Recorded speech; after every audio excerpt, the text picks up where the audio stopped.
Live together বাংলাদেশে normalised হচ্ছে। এটা এই বক্তব্যে আপনি অটুট আছেন? অবশ্যই, কারণ এটা তো হচ্ছে, এটা তো রিয়ালিটি। তুমি কি সত্যি কথা ডিনাই করতে পারবা? আজকে এই যে তুমি আর আমি ইন্টারভিউ দিচ্ছি, তোমাকে আমি ইন্টারভিউ দিচ্ছি, এটার নিচে সবাই একটা করে গালি দিবে। কোন ধর্মে লেখা আছে যে গালি দিবে মানুষকে? কোন ধর্মে জায়েজ? ইসলাম ধর্মে তো নাই। কোন ধর্মে you are allow to give your opinion like this? এই যে আমরা যতটুকু জানি আর কি, আপনার থেকে যতটুকু জানতে পেরেছি, প্রথম যে সম্পর্কে আপনি ছিলেন সেখানে আপনি সামহাউ হ্যাপি ছিলেন না, বা অনেক আন্ডারস্ট্যান্ডিং এর সমস্যা ছিল। তো এই ক্ষেত্রে আপনি যে লিভ টুগেদার করার পর বিয়েটা করলেন, সেই আন্ডারস্ট্যান্ডিং এর যে সমস্যাগুলো ছিল সেগুলো কি মিটেছে এখন দ্বিতীয় বিয়ের ক্ষেত্রে?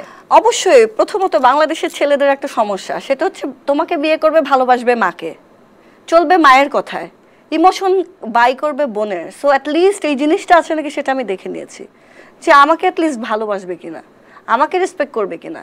তুমি বিয়ে করবা একটা ছেলেকে, সে বলবে আমার মা বলছে তুমি এই জামা পরতে পারবা না, তুমি কি বলো?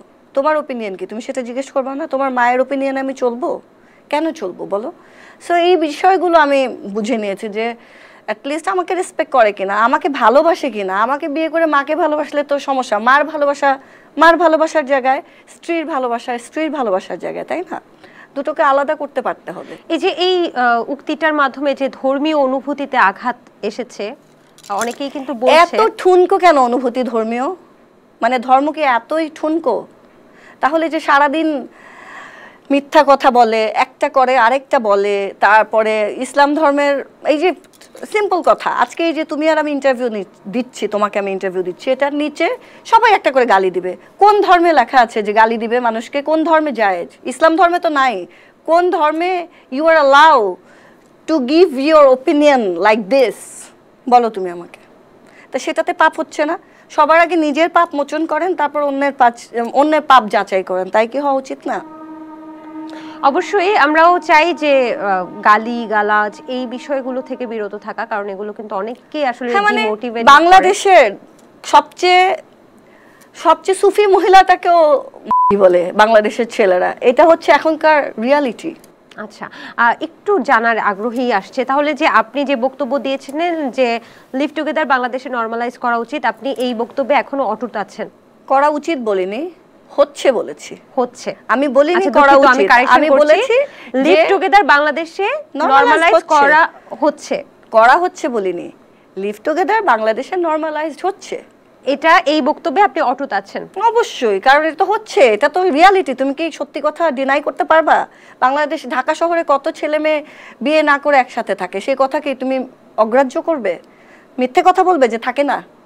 করবা কিন্তু বলবা না, এটা তো হলো না। কিন্তু এটা নেগেটিভিটি অনেকটা প্রমোট করা হচ্ছে না স্বাগত আপু?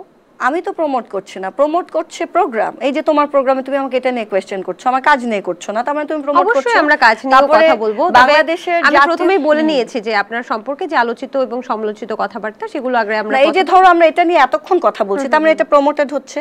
এই যে এতগুলো পত্রিকা প্রথমত আমার ওই কথাটুকু কেটে প্রমোট করলো, তারপরে হচ্ছে এগুলো এটার এগেইনস্ট একটা বানোয়াট গল্প বানিয়ে আবার প্রমোট করলো।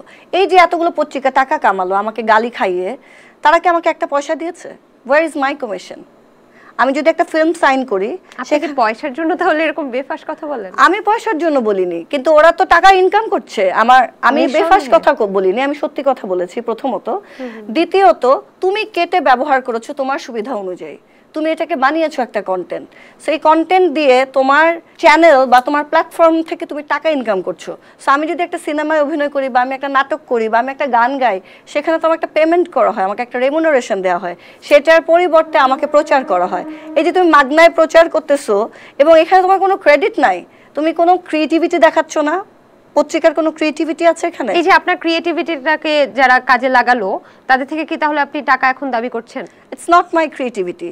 আমি তাদের থেকে টাকা দাবি করছি না। আমি তাদের থেকে যেটা দাবি করছি সেটা হচ্ছে, আমি তাদের কাছে দাবি করছি না, আমি আসলে গভর্নমেন্টের কাছে দাবি করতে চাই। সেটা হচ্ছে যেসব আনরেজিস্টার্ড প্ল্যাটফর্ম আছে বাংলাদেশে, এটা বন্ধ হওয়া উচিত। আনরেজিস্টার্ড প্ল্যাটফর্মের কোনো কমিটমেন্ট নাই। আজকে তোমার প্ল্যাটফর্ম আছে, কালকে নাই। সো তুমি 2 টাকা ইনকাম করার জন্য যা খুশি তা মানুষের নামে বলতে থাকবে এবং ডিসরেসপেক্ট করতে থাকবে। This is not done. মানুষের তো একটা প্রেস্টিজ আছে, বা মানুষের মানহানি মামলা করে কেন মানুষ? আমার তো মানহানি হয়েছে, আমার মামলা করা উচিত। আমার তাই না?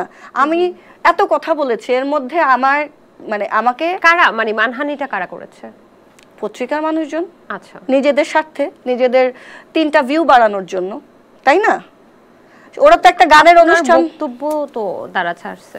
আমার বক্তব্য তো অনেক কিছু ছিল, আগে পরে কথা ছিল না তো। আচ্ছা, তুমি ওগুলো না ছেড়ে তুমি খালি আমার অতটুকু ওই ছাড়ছে। কথাটুকু না ছেড়ে যেটা আচ্ছা, বললে আচ্ছা। মানুষ আমাকে গালি দিবে সেটাকে কোড করে বুঝতে পেরেছি। সেটা তুমি প্রচার করেছো, সো এটা তো তুমি, তোমার দায়বদ্ধতা নেই, তুমি একটা সাংবাদিক। তো সামাজিক অবক্ষয় যদি আমার একলার কারণে হয় তাহলে কথাটা ঠিক না। কথাটা হচ্ছে যখন আপনি একজন সাংবাদিক, যখন আপনি গণমাধ্যমের একজন কর্মী, আপনি যখন প্রচার মাধ্যমে কাজ করছেন, আপনিও তো জানবেন কি প্রচার করবেন, কি প্রচার করবেন না, কিভাবে প্রচার করবেন, কিভাবে প্রচার করবেন না। দ্যাটস অ্যান আর্ট একজন সাংবাদিকের। সো আপনি যদি ইয়েলো